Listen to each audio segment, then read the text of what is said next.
This is Movie and a Beer, a podcast based in Portland, Oregon, where you can share in our discussion about movies and what beers go best with them. From classic cinema to the latest blockbuster, we all can use a little help figuring out what beers to enjoy in the theater or at home. So listen in and explore with us the vast world of ales and lagers to pair up with your movie experience.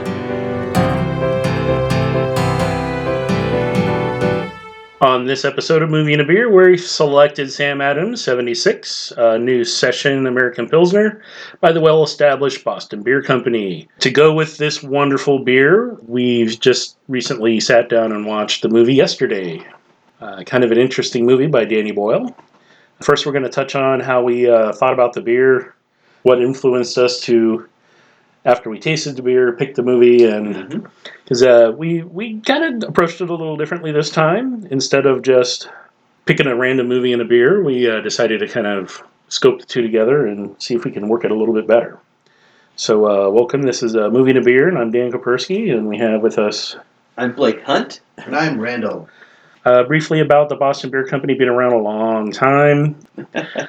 Sam 76 is a beer it's classified as a lager, but it is a blend of multiple fermentations, which is not uncommon in the brewing industry to mix beers, as they're in their either final stages of initial fermentation or secondary stages of fermentation if they add yeast to it as a secondary, which they can certainly do.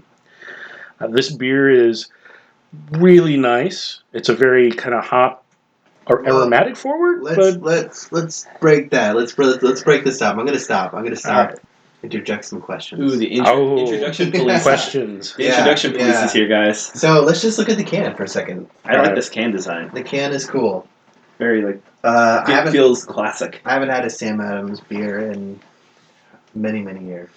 That was one of the reasons that I recommended this as our selection, Nice. because I've only ran into Sad Adams, their Boston Lager, on draft in airports. Okay. I've seen That is the really only place I've ever seen it. Common airport beer. Yes. And they've been advertising this. I kind of read up a little bit on it. I was interested to try it. I had a little bit of difficulty tracking this beer down. Yeah, I was on that text chain, and each response was like, I don't know how to help. So I typed back, that sucks, dude. Yeah, I inevitably look on their website to see where they distribute it, and the beer was available at Walgreens Pharmacy and Walmart. Walgreens and Walmart. All right. So I stopped by my neighborhood Are Walmart. those common stores? Well, yeah. East Coast is littered with them. Yeah. So not necessarily a super cheap beer, but I decided to go ahead and let's grab this one and give it a try. It's easy. On the can it says crushable in small print. What does crushable mean? Crushable is synonymous with the term sessionable, which means it's below 5% alcohol. And typically lagers are below 5% in alcohol or right around 5%. You crush it and go, bro. Yeah, I mean, you could crush the can on your hand, but you don't or on your head. You don't necessarily want to do that. But the term crushable means you could down it, and it's not going to mess you up that bad. I mean, I had no idea. With a 4.7% alcohol to volume, that makes sense. It's low. Pretty light. So yeah, the term crushable is, from my interpretation, they're using that instead of session. I've had kombucha that's more alcohol than this beer. But I liked it. It is crushable, easy to drink. The can design is kind of classic. I want to point out that dark blue and light blue dew tone with its bright red type. Yeah. The logo's nice. The barcode is in the shape of a glass. Oh, that's pretty clever. I noticed that during the A pint glass. when Dan started going into the style of beer, I was like, oh my, what? And there is a little yellow or a little metallic thing on here that I believe is probably a date stamp, but it's kind of hard. It's just like a numeric Is number. there a date on the bottom? There I got it is. November 2019. Yeah. I got November 2019 as well. Oh my god. Oh wow! It'd be wild if we all had different years in the same pack. This beer is from the future. It is from the future. So this is a Best Buy date, which that's I a Best Buy date. really appreciate them putting that on the can instead of you having to figure it out yourself. Marty, we gotta drink Back to the Future. Yes, we do. So No, I liked it. It was tasty. okay, so in your notes, Dan, you say experimenting with lager and ale yeast strains. Yep. What does that mean exactly? So what they've done is they've either used two different sets of yeast strains and blended that beer after it's done an initial fermentation, because those yeasts blend only after they've gone through their... I mean, you can use ale yeast at a lower temperature if it's one that can handle that. Right. You could also ferment lager at a higher temperature. It's typically around 50 degrees or maybe a little lower than that. It has to sit at that. You slowly lower it down from your initial pitching, which is where you add the yeast to the wort. It's a starting temperature, then you have to step it down slowly. That's right, because lager you have to like keep cold. It has to be cold. That's why when you see these commercials, cold filtered, cold lager, well, it has to be cold. Beer. It has to be, otherwise it's not a lager, because lager yeast lives at a lower temperature. That's right. I always forget that. So when they say they're experimenting, typically what that means is you take there's a thing that came out a few years ago called IPL, India Pale Lager. So you take an pale ale recipe and make it with lager yeast. So experimenting could also mean that they're taking a recipe that isn't made for lager yeast and lagering it. That's kind of awesome. Or they're taking a lager recipe and making ale out of it, which I've done myself as a home brewer a few times, which is a great thing, a great way to experiment with flavors and the use of the grains versus the hop profile. It's a great question. I'm glad you asked that. So they experimented to get this blend right, 60 iterations or many times to figure this out. Yeah. Any idea what those 59 other blends tasted like? So I thought it was going to be like the 409 cleaning product. It took 75 tries to almost get it right. 76 is the right one. Oh, it's the year. Whoops. Yeah, I imagine that if you go to or were to visit the Boston Beer Company's location in Boston itself, their main production facility, which probably has a tap room, most breweries will put out their experimental or what they call their one-off beers to test out recipes. Most likely they had those available or variations on them available if they were good enough to put out to the public. They just basically do a chart. They say, here are the best ones, here are the strains we used. I imagine it says also, I read up that they did 12 different hop varieties at their nanobrewery location. Hop varieties, as you know, are like any spice. Oh, right. There's a huge range of them, variants within each style. So I imagine they had quite a lot of different hops available to them to experiment with. I would think so. They're decent size. Yeah. They have a little bit of pull. Yeah.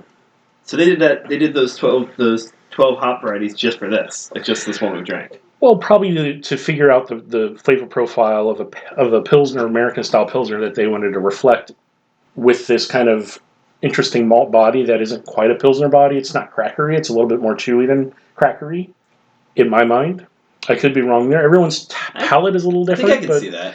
To me, it's like a medium to medium mild body. There's no bite from like a Japanese lager. Like, correct. That definitely had It doesn't have that super thin crispness that what you're thinking of with most American style Pilsners that you're going to find out there, or American adjunct lagers as they're more commonly referred to. This felt pretty balanced. Yeah, I really like this. Yeah, it had just enough personality to give it some interest, but went down quite crushably. What other questions do we have for Dan? Blake, you have any questions for Dan?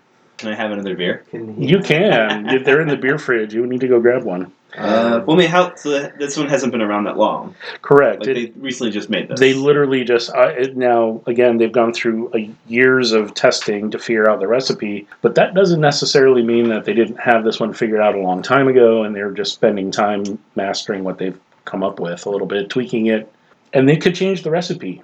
There's nothing to say that this specific beer can't change over time. There's a lot of breweries out there that they do that. They switch up the recipe after a few iterations just to keep it fresh. Instead of having the same beer be the same beer as the last episode we did, which had a beer that's been the same for 31 years. Oh, that's right. You have a standard that works well versus do I want to change it up periodically to reintroduce the public to it? Because while I would drink this before I would drink most other low-end American-style Pilsners out there. A fair call. This is not a cheap beer. This is microbrewery prices for the 12-pack of cans. It was over $15. That's what I'm going to say. So it was pricey for a 12-pack. Do you think that's because it was perfected in a nano brewery, or because there's a big company that can say, yeah, let's just pick this price? I think it's distribution costs. Gotcha. Because it's coming from the East Coast, so they have to charge more for it to get out here. That's a good point, yeah. when you see those other bigger companies out there that have beer, that same beer all over the place, they have breweries all over the country. They don't have just one location they make it at.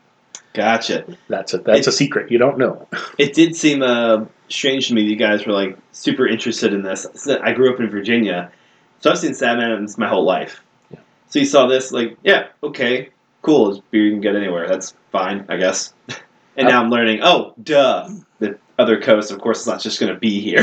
Yeah. I had a whole meltdown when Smart Mouth had a thing at the bar. I was like, it's a thing. It's so good. But yeah, no, interesting. Right. Sound effect. That's great. I thought it was tasty. Right on. I'm about to crush this can. If we had a commercial spot, this is where it would be. All right, we watched Yesterday by Danny Boyle, probably his best film to date. No, just kidding. The listeners can't see me look at you quizzically. Like, wait a minute. He's having a pull. It was it's kind of forgettable. It was, except for the songs. The songs were pretty good. Yeah. I guess quick rundown if you have never heard of Yesterday. The premise is this musician who I should have kept the IMDb page open. When he's about to quit playing music, the world loses electricity for like 12 seconds, I think they say in the film. And when he wakes up, he realizes he's the only one who remembers the Beatles. And he references them for like, what's that? It's funny. He plays like the first song he plays is Yesterday. His friend's like, that's beautiful. When'd you write that? I didn't. George, Paul, and so he decides to make it his thing and plays the music, plays their songs as his own. Yeah. So Jack Malik is the name of the musician in the film. Yeah.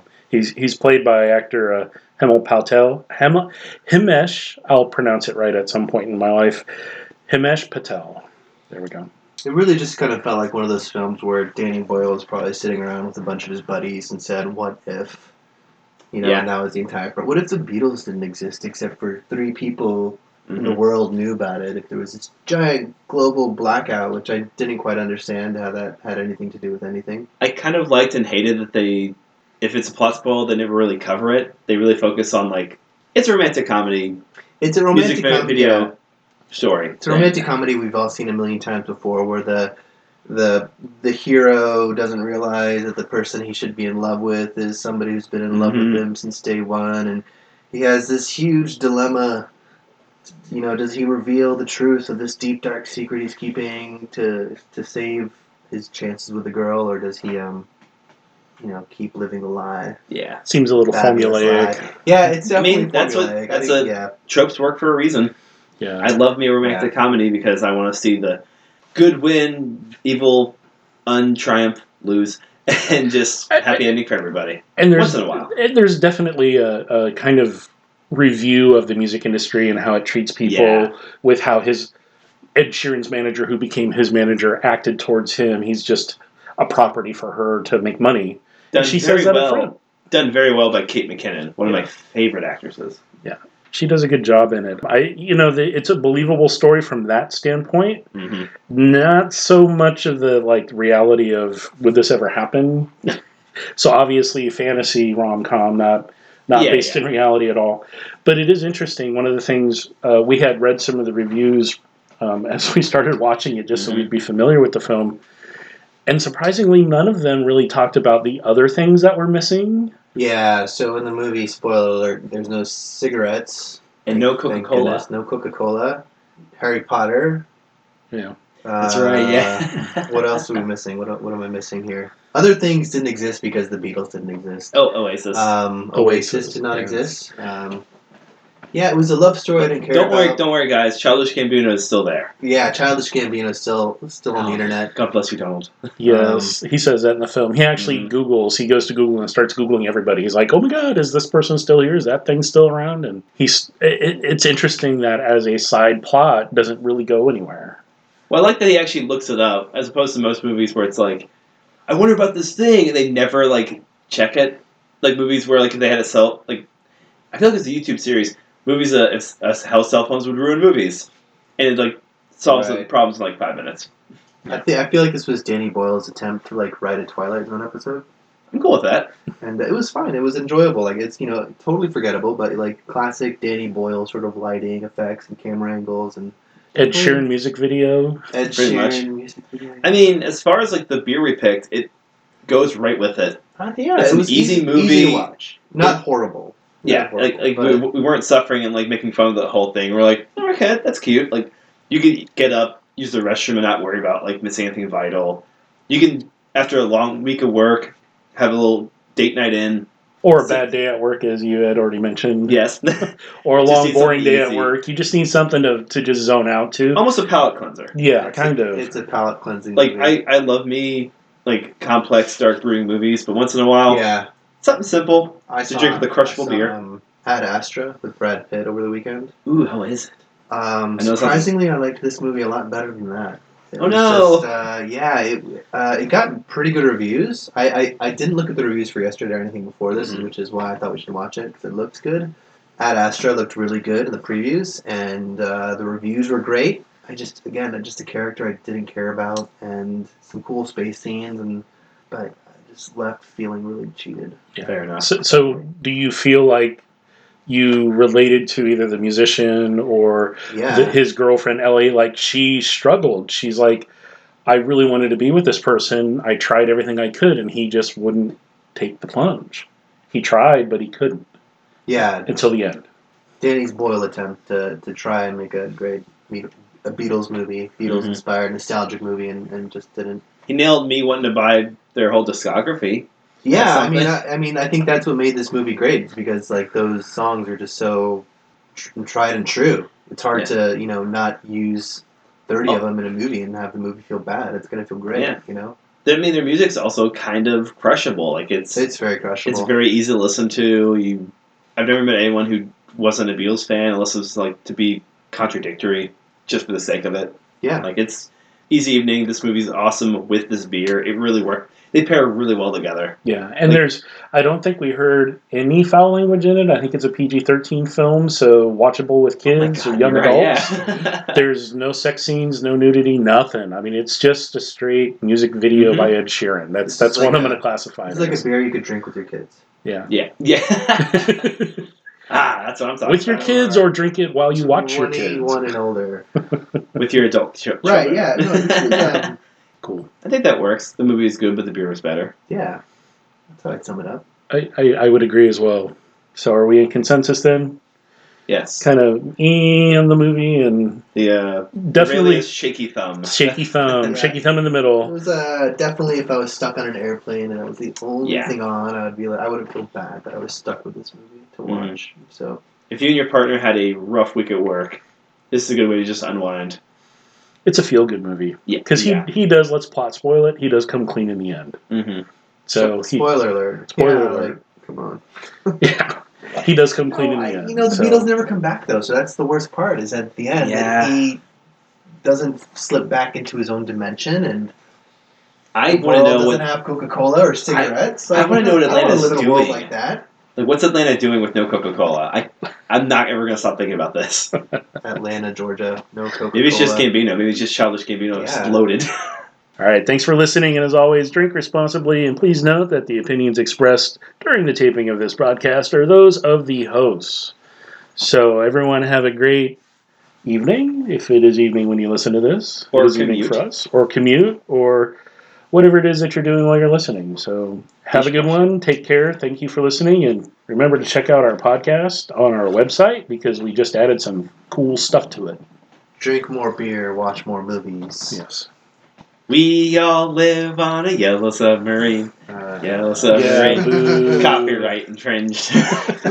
All right, have a good one, everyone. Thanks for listening. Goodbye. Later. Thanks for listening. This has been Movie and a Beer. Stay tuned for future episodes and features to be added to our website and podcast. And please remember to drink responsibly and hydrate, hydrate, hydrate.